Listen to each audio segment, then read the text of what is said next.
لله وحده والصلاة والسلام على من لا نبي بعده. أما بعد فأعوذ بالله من الشيطان الرجيم. بسم الله الرحمن الرحيم.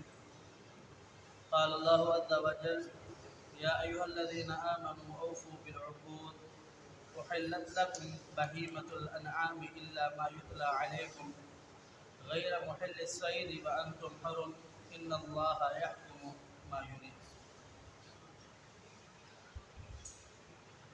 یا ایھا الذین آمنوا، اے وہ لوگو جو ایمان لائے ہو، اوفوا بالعقود، اپنے عہد و پیمان کو پورا کرو. احلت لکم، اللہ رب العالمین نے حلال کر دیا تمہارے لیے بہیمۃ الانعام، چرنے والے جانور، چوپائے. الا ما یتلی علیکم، سوائے ان جانوروں کے جو تم پر پڑھے جاتے ہیں یا تلاوت کیے جاتے ہیں. غیر محل الصید وانتم حرم، اور کوئی شخص ایسا نہ ہو کہ جو حالت احرام میں شکار کرنے والا ہو. ان اللہ، یقیناً اللہ رب العالمین، یحکم، فیصلہ کرتا ہے، ما یرید، جو چاہتا ہے. یہ گزشتہ آیات کا دوسرا حصہ ہے جو کل آپ نے سماعت فرمایا.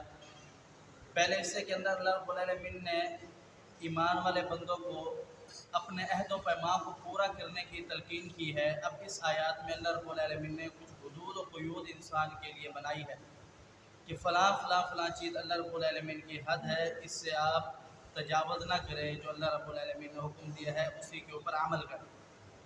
اللہ رب العالمین فرماتے ہیں کہ احلت لکم بہیمۃ الانعام، اللہ رب العالمین نے آپ کے لیے چوپائے، چرنے والے جانور حلال قرار دے دیے.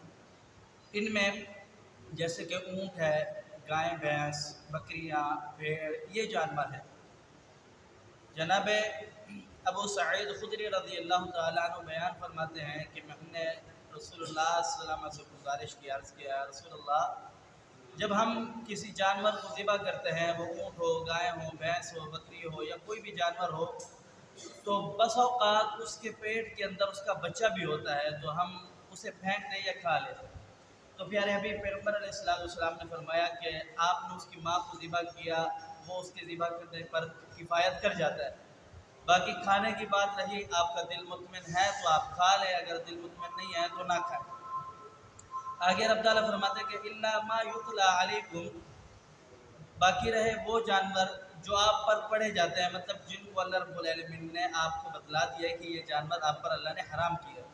ایک اور جگہ پر اللہ رب العالمین فرماتے ہیں کہ حرمت علیکم المیتۃ والدم ولحم الخنزیر وما احل لغیر اللہ بہ والمنخنقۃ والموقوذۃ والمتردیۃ والنطیحۃ وما اکل السبع.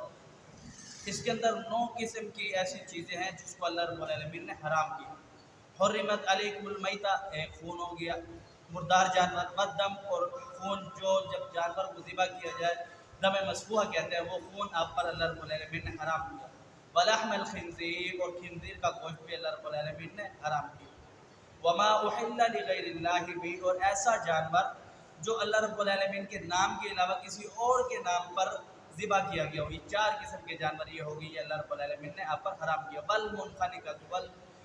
والمنخنقۃ والموقوذۃ والمتردیۃ والنطیحۃ، گر کر مرنے والا، جس کا گلا گھونٹ جائے وہ مر جائے، جو سینگ سے مرنے والا ہو، چوٹ لگ کر مرنے والا ہو، یا ایسا جانور جسے درندے نے کھایا ہو، وہ جانور بھی اللہ رب العالمین نے آپ پر حرام کیا ہے.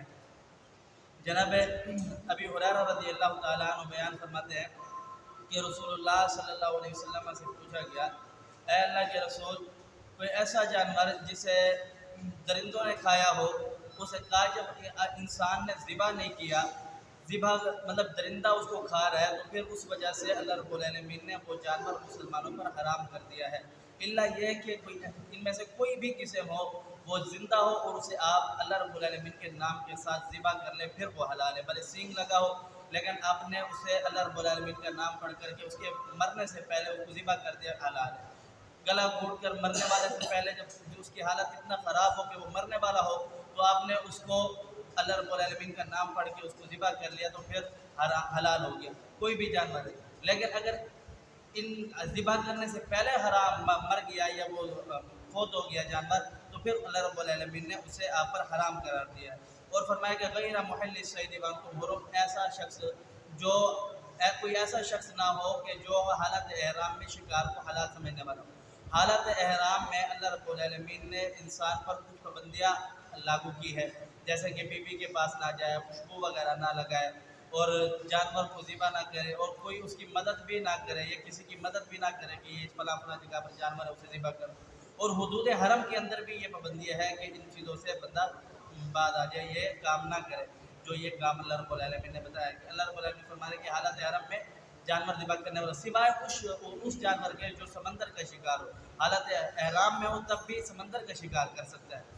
اب باقی اس کے علاوہ سارے جانوروں کو اللہ رب العالمین نے منع فرمایا کہ نہیں ذبح کرے۔ آگے رب تعالیٰ فرماتے ہیں ان اللہ یقیناً اللہ رب العالمین یحکم فیصلہ کرتا ہے ما یرید جو چاہتا ہے، بادشاہ ہے، وہ شہنشاہ ہے، جو اسے پسند ہے اس نے جو فیصلہ کرنا ہے وہی فیصلہ ہوتا ہے۔ اللہ سمجھنے عمل کی توفیق دے۔ قولوا قولی ھذا استغفر اللہ لی ولکم ولسائر